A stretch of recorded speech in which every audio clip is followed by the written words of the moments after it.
Hey there. I remember you. How have you been? You have been following me for such a long time, and we're talking years.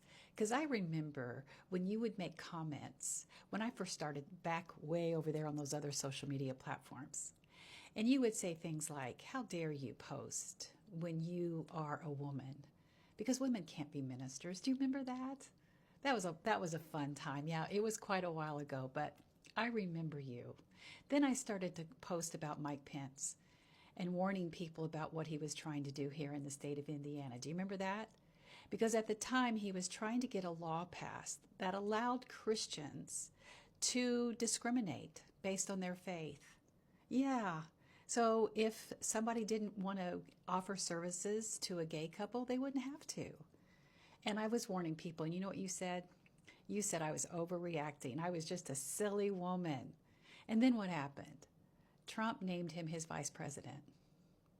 Then I started talking about the dangers of Christian nationalism and how it was coming together because of Trump and the evangelical base.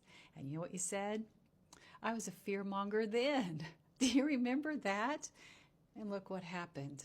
All of these Christians who think they have the right to suffocate other people's rights based on what they believe about their God.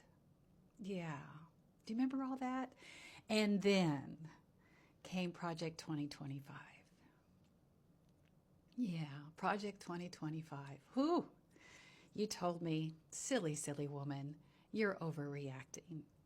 You just like to scare people. You're lying. There's nothing there.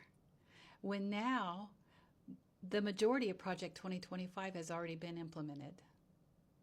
And here's what I'd like to say to you and to people like you who have commented on my things for the past 10 years, is that I hope I'm wrong. I really do. But every step of the way, I've been right. And I'm a realist. I'm going to prepare for the worst and hope for the best. Because here's one thing that you do not seem to realize.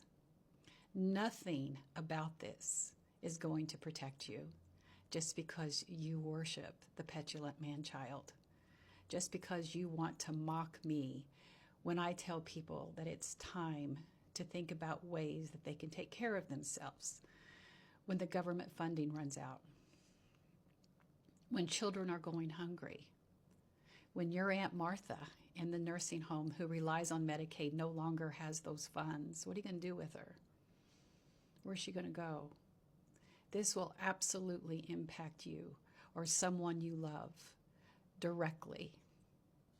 And I really hope I'm wrong, but I don't think I am. But hey, you go ahead and have the day you deserve.